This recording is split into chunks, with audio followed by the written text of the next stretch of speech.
नमस्कार। Real guts में आपको एक बार फिर से स्वागत है। इस वीडियो को लाइक कीजिएगा, मेरा चैनल को सब्सक्राइब करना मत भूलिएगा और साथ में बेल वाला आइकन दबा दीजिए। अपने राहुल गांधी का लोकसभा चुनाव का जितना भी रैली है वहां पर 2-3 मुद्दा जरूर सुना होगा। राहुल गांधी जो आज कहता है वेल्थ रीडिस्ट्रीब्यूशन, ये एक्चुअली है क्या? ये जो एजेंडा है, अगर मैं आपको कहूं, ये एक द कम्युनिस्ट जो मैनिफेस्टो है, जिन्होंने द NWO यानी द न्यू वर्ल्ड ऑर्डर, जो आज दुनिया के लिए एक थ्रेट है, तो क्या राहुल गांधी भी हमारा देश के लिए थ्रेट है? यह भी एक सवाल होता है। मैं आपको वीडियो में पूरा समझाता हूं। ये कम्युनिस्ट पार्टी का जो ये मैनिफेस्टो में वेल्थ रीडिस्ट्रीब्यूशन, एक्चुअली ये फॉर्मूला आया कहां से, तो वीडियो एंड तक जरूर देखिएगा। छोटा सा वीडियो है, पूरा कहानी आपको समझ में आएगा। आपको तो ये भली भांति मालूम होगा, राहुल गांधी वो प्राइम मिनिस्टर कैंडिडेट है जो आज एक चुनावी रैली में अपनी मन से, अपनी दिल से 2 शब्द नहीं कह पाते हैं। कहा वही जाता है कि राहुल गांधी जो भी बयान देते हैं, भले शब्द उनका है लेकिन वो कोई लिख के देता है। देश का प्राइम मिनिस्टर ने कहा था कि राहुल गांधी आज जो ये अर्बन नक्सलिज्म है, इनका थ्रू राहुल गांधी का ऑपरेट होता है। तो राहुल गांधी आज हमारा देश में एक ऐसा पॉलिटिशियन है जिसका कंट्रोल कैपेसिटी मार्क्सिज्म का हाथ में है। यानी राहुल गांधी एक रिमोट का द्वारा ऑपरेट हो रहा है, वो रिमोट मार्क्सिज्म का हाथ में है, आप ये भी कह सकते हो। तो इसी मार्क्सिज्म का ये फॉर्मूला था वेल्थ रीडिस्ट्रीब्यूशन। ये फॉर्मूला लाया था 1848 में। कार्ल मार्क्स का जो ये कम्युनिस्ट मैनिफेस्टो जो पुस्तक है ना, वहां से ये कहानी शुरू हुआ था। दुनिया में काफी सारा ऐसा एग्जाम्पल है, आपने काफी सारा ऐसा डिक्टेटर लोगों का नाम सुना होगा जो मैं आज आपका सामने बताऊंगा। कहानी का शुरुआत हुआ था 1850 से लेकर 1990 तक। आपने ये 3 नाम जरूर सुना होगा जो आज भी दुनिया भूला नहीं है: व्लादिमीर लेनिन, जोसेफ स्टालिन और माओ जेडंग। इसमें से व्लादिमीर लेनिन और जोसेफ स्टालिन सोवियत यूनियन से है और माओ जेडंग चाइना से है। व्लादिमीर लेनिन 1917 में सोवियत यूनियन का पावर में आया था। ये जब भी पावर में आया था, आने के लिए जो एजेंडा चलाया था, उनका एजेंडा वही था कि आप लोग मुझे सपोर्ट करो, मैं वेल्थ रीडिस्ट्रीब्यूशन करूंगा। क्योंकि वेल्थ रीडिस्ट्रीब्यूशन का फॉर्मूला उस टाइम पर वही था, जितना अमीर और मिडिल क्लास फैमिली है, हर किसी का जो प्रॉपर्टी है, लैंड है, जितना भी है, ये सब कुछ लेके इक्वली बांट दिया जाएगा, यानी हर कोई बराबर हो जाएगा। जो आज राहुल गांधी बोल रहा है, फॉर्मूला वही है। 1917 में लेनिन पावर में आया, उसके बाद उन्होंने जितना अमीर था, जितना मिडिल क्लास फैमिली था, हर किसी का प्रॉपर्टी और जमीन हड़प लिया था। तो क्या सही में उन्होंने गरीब को बांट दिया? सवाल वही है, नहीं दिया। इन्होंने सारा जमीन और प्रॉपर्टी अपने कब्जे में ले लिया। उसके बाद जो पहले गरीब था वो और ज्यादा गरीब हो गया, और यहाँ जो अमीर और मिडिल क्लास, ये लोग भी गरीब बन गया। और रसिया यानी सोवियत यूनियन, रसिया उस टाइम पर सोवियत यूनियन एक ब्लडशेड बन गया था, जिसको कहा जाता है रक्तपात, क्योंकि वो पावर में आने के बाद डिक्टेटर बन गया। उनका अगेंस्ट में अगर किसी ने आवाज उठाया, उसको वहीं पे मार दिया गया था। और ये सेम फॉर्मूला जोसेफ स्टालिन से लेके माओ जेडंग ने भी अप्लाई किया। और कहा तो वही जाता है कि ये जो जोसेफ स्टालिन और माओ जेडंग, इन्होंने अपनी कार्यकाल का टाइम पर 10 करोड़ से ज्यादा लोगों को मार दिया था। पावर में पहले आते हैं वेल्थ रीडिस्ट्रीब्यूशन का नाम पर, उसके बाद सब कुछ हड़प लेता है, अगर कोई अपोज करता है उसको मार दिया जाता है। ये एक ही फॉर्मूला है। लेकिन 1990 के बाद ये फॉर्मूला थोड़ा सा बदल गया। ये एक डिक्टेटरशिप का फॉर्मूला है, यही डिक्टेटरशिप। हालांकि आज मोदी जी भी डिक्टेटर है, क्योंकि मोदी जैसा डिक्टेटर है ना, वो अच्छा है। क्यों अच्छा है, मैं आपको बताता हूं। यहां तो आवाज उठाने दबा दिया जाता है, लेकिन मोदी को 24/7 इस देश में लोग गाली देते हैं। कोई कहता है गोली मार देंगे, कोई कहता है गला काट देंगे। एक चोर का बेटी, चोर यानी लालू यादव, वो सजा काट रहा है, कॉन्विक्टेड है, मेडिकल ग्राउंड पर बाहर है। उसका बेटी कहता है हम जब भी पावर में आएंगे मोदी और शाह को जेल में डाल देंगे। ये कांग्रेस एक सपोर्टर है, असम से बिलोंग करता है, इसका ट्विटर हैंडल अकाउंट में इस टाइप का सेंटेंस वो लिख के लोगों को दिखाता है कि हम अगर पावर में आएंगे, राइट विंग्स का जितना भी लोग है उसका लिस्ट बना रहा है, किसी को छोड़ा नहीं जाएगा। ये तो अभी तक पावर में आया ही नहीं है, लेकिन डिक्टेटरशिप जो है ना, माइंड में बना लिया है। अगर नरेंद्र मोदी डिक्टेटरशिप है, हमें ऐसा डिक्टेटरशिप चाहिए, एक नहीं 100 चाहिए। जब दुनिया आगे बढ़ा 21st सेंचुरी में, इन्होंने ये जो न्यू वर्ल्ड ऑर्डर जो बनाया, जो एक पॉलिटिकल कॉन्स्पिरेसी है, इनका ऊपर बदलाव लाया। बदलाव क्या लाया? तो इसी ये जो मार्क्सिस्ट का जो ग्लोबल एजेंडा है, जो आइडिया है वेल्थ रिडिस्ट्रीब्यूशन, जिसको आगे बढ़ा के आज राहुल गांधी हर पॉलिटिकल रैली में प्रसार कर रहा है।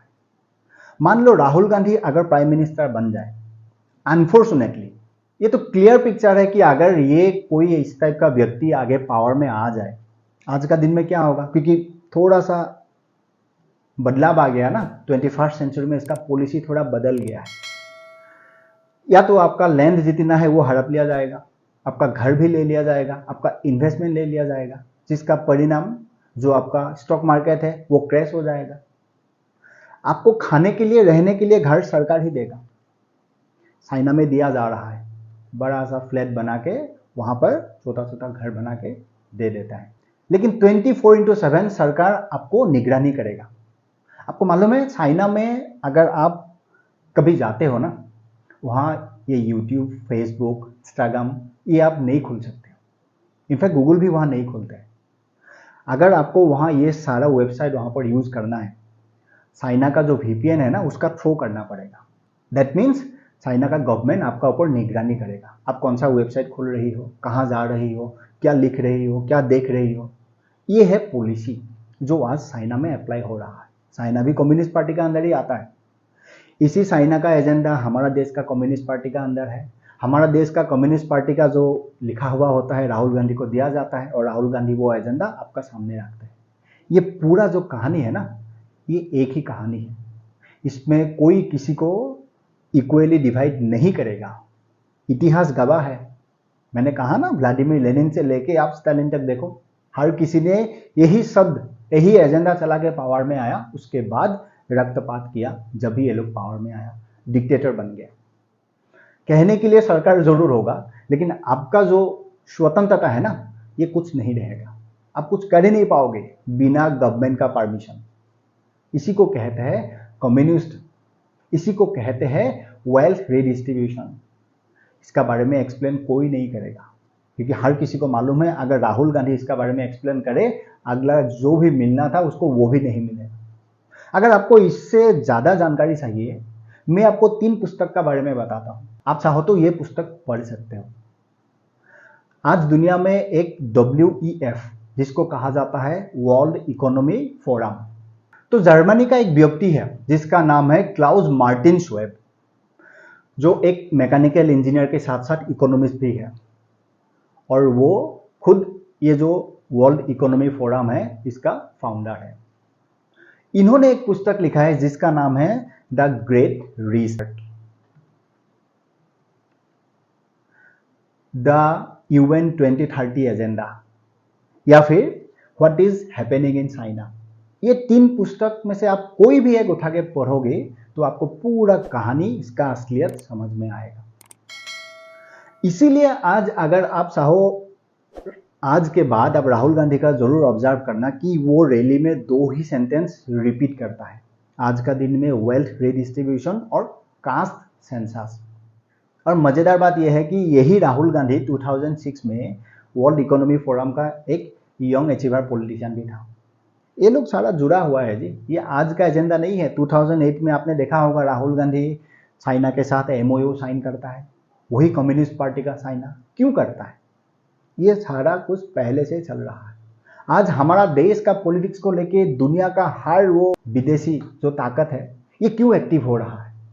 क्योंकि इनको ऐसा ही करना है। आज ग्लोबली ये लोग, ये जो कार्ल मार्क्स वाला जो थ्योरी है ना, वेल्थ रिडिस्ट्रीब्यूशन, एक ग्लोबल इकोसिस्टम बनाना चाहते हैं।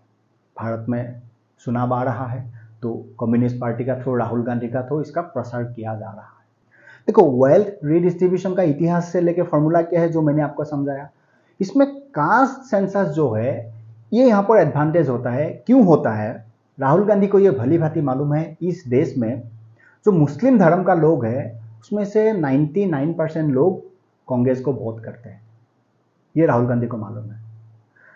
बचाकन हिंदू, और राहुल गांधी को ये भी मालूम है और कम्युनिस्ट पार्टी को भी ये मालूम है अगर इस देश में कोई गद्दार है वो हिंदू है। हिंदुओं को अगर हम ये कास्ट का नाम पर डिवाइड कर दे, SC ST OBC जो भी है, तो उसके बाद राहुल गांधी को प्राइम मिनिस्टर बनने के लिए जो वोट है ये इजीली मिल जाएगा, क्योंकि उनको मालूम है गद्दार हिंदू ही है। इसीलिए ये कास्ट वाला और वेल्थ रीडिस्ट्रीब्यूशन, ये जो फॉर्मूला है, एक साथ काम कर रहा है। ये इनका मेन एजेंडा है। तो मॉरल ऑफ द स्टोरी वही होता है, जो मार्क्सिज्म है और ये जो मुस्लिम है, ये दोनों मिलजुल के काम करता है कि आगे आपको डोमिनेट करने के लिए, और सरल भाषा में अगर मैं आपको कहूँ, आपको स्लेव बनाने के लिए, यानी आपको गुलामी का जीवन देने के लिए। इनका मेन मुद्दा वही है। अगर प्रैक्टिकली भी अगर मैं और एक यहाँ पर आपको बताऊं कि राहुल गांधी कहता है कि हम 30 लाख जो जॉब है ना, गवर्नमेंट जॉब, वो दे देंगे। बहुत बढ़िया है। इस देश में आज का दिन में जो गवर्नमेंट एम्प्लॉयज है ये 40 लाख है, और राहुल गांधी कहता है हम 30 लाख देंगे। कहाँ से दोगी भाई? इंडिपेंडेंट का 75 ईयर से भी ज़्यादा टाइम होने के बाद 40 लाख हुआ। तुम पावर में आने के बाद क्या करोगी? जो एग्जिस्टिंग है उसमें से 30 लाख को रिटायरमेंट दे दोगी या फिर नया जॉब क्रिएट करोगे? क्रिएट तो पॉसिबल ही नहीं है 30 लाख का। 75 ईयर से भी ज़्यादा टाइम लग गया तब जाके आपका देश में 40 लाख बना। अगर ये 5 ईयर्स के लिए भी आ जाए तो 30 लाख फिर भी नहीं होता है। तो उस सेंटेंस का कोई सेंस ही नहीं। जो मेन एजेंडा है, मार्क्सिज्म और इस्लामिस्ट, ये दोनों मिलके आपको स्लेव बनाना चाहता है, और यही इनका मेन एजेंडा है। आगे इलेक्शन है, सोचना आपको है क्या सही क्या गलत। मेरा काम है आपको दिखाना, आपको खुद डिसाइड करना है। वही था मेरा संवाद आज आप तक पहुंचाना। आई होप आपको समझ में आया। मिलते हैं नेक्स्ट वीडियो में कुछ नया टॉपिक के साथ। तब तक आप आपका ख्याल रखिएगा और खुश रहिएगा।